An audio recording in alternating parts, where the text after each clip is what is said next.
Why does money feel so difficult, even for people who work hard? Maybe you've asked yourself that question before, not out loud, not dramatically, just quietly, during ordinary moments, while checking your bank account late at night, while hesitating before buying something small, while wondering how some people seem to move through life so freely, while you keep calculating everything in your head. For a long time, Jen Sincero lived inside that same feeling. From the outside, her life didn't look terrible. She was creative, funny, intelligent, independent. But underneath all of that, there was constant instability, tiny apartments, unpaid bills, anxiety around money that followed her everywhere like background noise. And what made it harder was this. She didn't understand why it kept happening. Because she wasn't lazy. She worked. She tried. She dreamed about changing her life constantly. But no matter how much effort she put in, money never seemed to stay. It came in, then disappeared, again and again, and slowly. Without realizing it, she began building an identity around struggle. An identity many people quietly carry. The identity of someone who believes life is always going to be financially hard. One night, sitting alone in her apartment, she opened her bank account on her computer. The number on the screen immediately tightened something inside her chest, not because it was shocking, because it was familiar. That same disappointment, that same stress, that same silent thought. How is this still my life? And maybe that was the moment everything truly began. Because instead of distracting herself, instead of pretending things were fine, she finally sat with the discomfort. And when she did, she realized something important. Her problem wasn't just money, it was her relationship with money. That realization sounds simple, but it changes everything, because most people think they want wealth, while secretly carrying beliefs that push it away. Jen started noticing those beliefs everywhere inside herself. Money changes people. Rich people are selfish. You have to struggle to deserve success. People like me don't become wealthy. She hadn't consciously chosen these beliefs. They had formed slowly over years, through childhood conversations, social conditioning, past disappointments, and repeated experiences that slowly became identity. That's the strange thing about beliefs. After a while, they stop feeling like opinions. They feel like truth. And once something feels true, your entire life starts organizing itself around it. Without realizing it, Jen had created an internal ceiling for herself. A level of success that felt acceptable, safe. Anything beyond that triggered discomfort. So every time an opportunity appeared, she unconsciously pulled herself backward. Sometimes through procrastination, sometimes through fear, sometimes through undercharging, sometimes through simply assuming she wasn't capable enough. And the painful part was, she couldn't fully see it yet. She only saw the results, the same patterns, the same financial stress, the same exhaustion, but slowly. Awareness started growing. She began reading books, listening to mentors, exploring ideas about mindset, energy, and self-worth. At first, some of it sounded strange to her, especially the idea that your thoughts and beliefs shape your financial reality. Because logically, she believed money should only come from hard work. But then she started looking honestly at her life. There were people working extremely hard, and still struggling. And there were others who seemed to create wealth almost naturally. So maybe effort wasn't the whole story. Maybe identity mattered too. One of the biggest shifts came when she realized something uncomfortable. She constantly focused on lack. Even when imagining success, she approached it from fear. Fear of losing money, fear of not having enough, fear of failure, fear of judgment. And your mind tends to move toward whatever you emotionally focus on most, even if that focus is negative. That's why people trapped in scarcity often continue creating scarcity, not because they're weak, but because fear becomes their dominant emotional state. Jen slowly began experimenting with a different way of thinking, not fake positivity, not pretending problems didn't exist, but consciously questioning the stories she had always believed. What if money wasn't evil? What if wealth simply amplified who you already are? What if financial freedom could allow people to become more generous, more creative, more impactful? Those questions started opening space inside her. And with that space came possibility. But possibility alone doesn't change life. Action does. And action became one of the hardest parts of her transformation. Because growth sounds exciting in theory, until it asks you to become someone unfamiliar. Jen realized she had spent years wanting a different life, while continuing to behave like the same person. Same fears, same excuses, same comfort zone. So she began changing small things first. The way she spoke about money, the way she charged clients, the way she viewed opportunities, the way she responded to fear. One of the most difficult moments came when she decided to invest in herself. At that point, she was still struggling financially. Logically, spending money on coaching programs and personal development felt irresponsible. But emotionally, something inside her knew staying the same was costing her even more. And that's an important moment in the book. Because Jen repeatedly talks about the difference between expense and investment. Poor thinking asks, what if I lose this money? Growth-oriented thinking asks, what could this decision allow me to become? That shift changed everything. She started surrounding herself with people who thought differently about success. People who believed abundance was possible.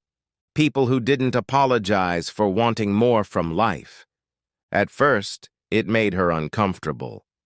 Because when you've spent years normalizing limitation, abundance feels suspicious. But slowly, her mind began expanding. And one of the deepest realizations she experienced was this: the version of you that creates a different life cannot think exactly like the version that created the current one.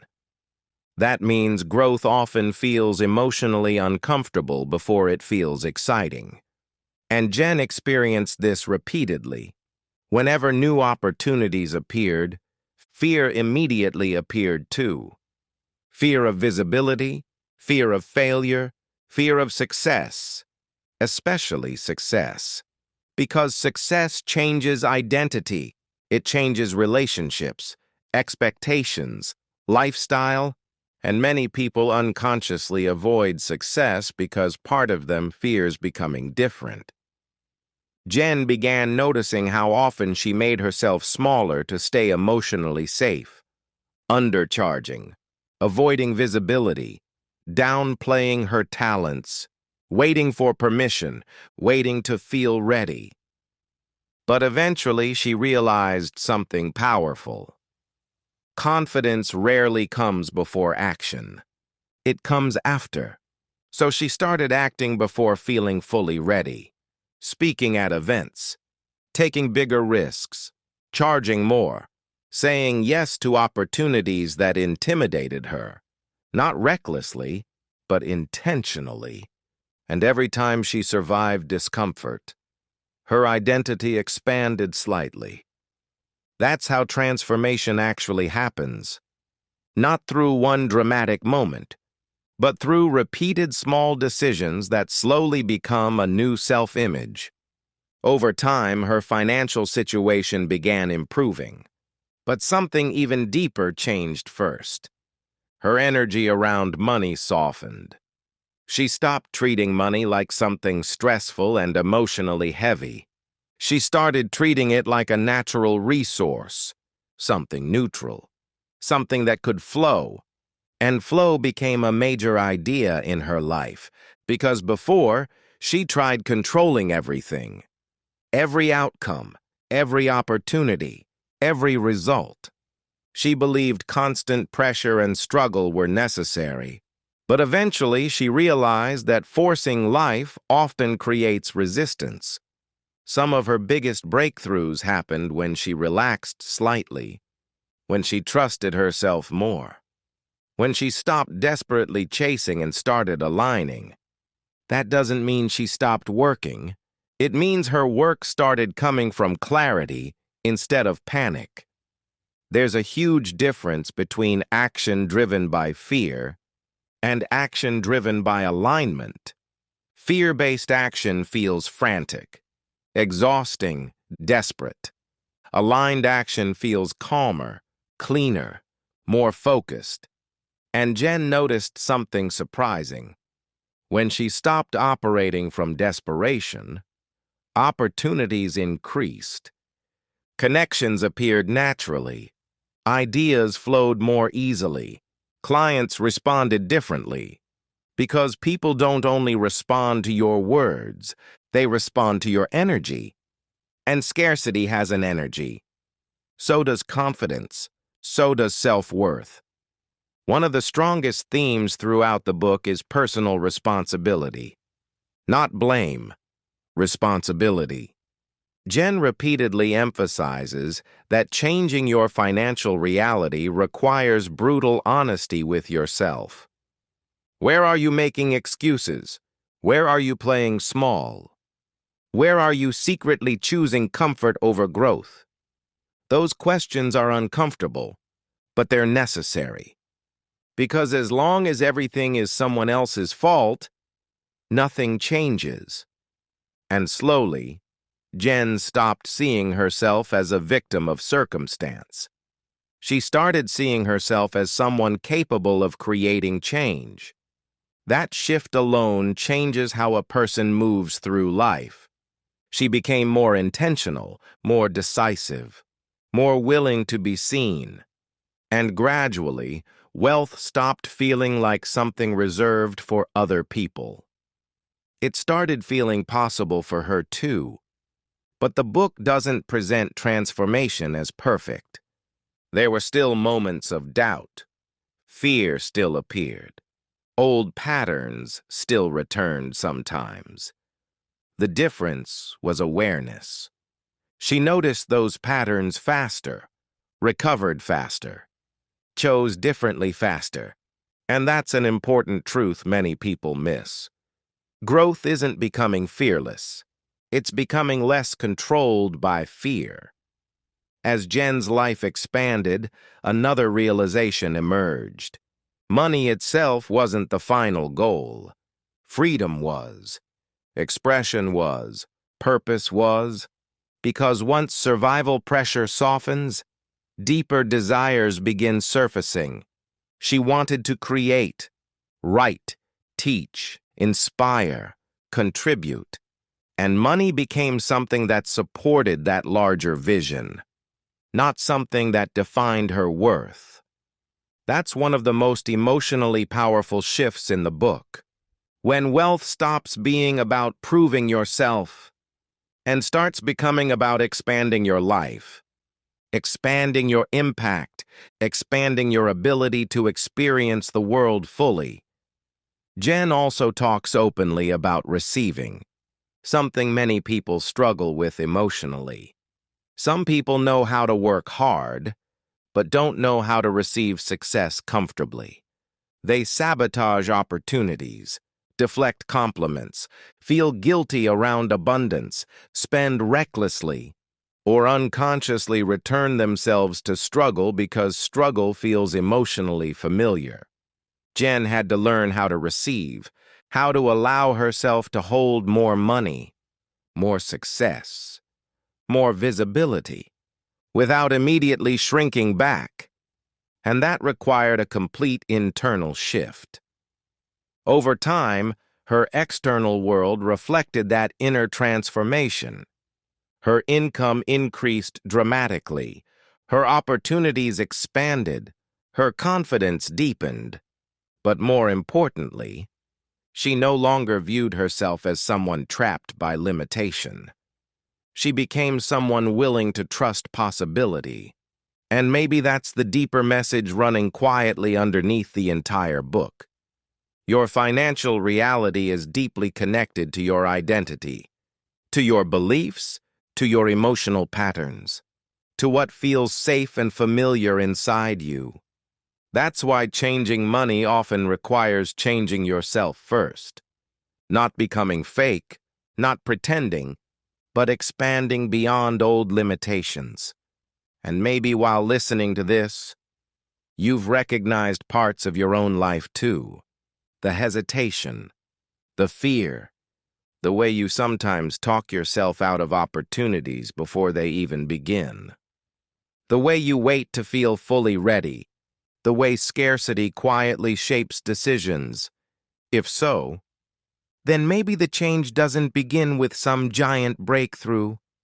Maybe it begins more quietly, with awareness, with honesty, with noticing the stories you've been repeating for years.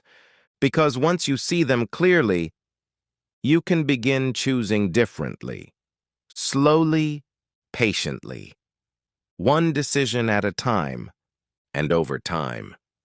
Those decisions shape identity, and identity shapes reality, not instantly, but steadily, powerfully, quietly, just like it did for Jen. If this story stayed with you, if it made you pause, even quietly, then you may enjoy more stories like this. Subscribe to Thinkora Audio for timeless ideas, told slowly, without noise or pressure. And if you'd like to explore this book further, you'll find the audiobook and reading links in the description below.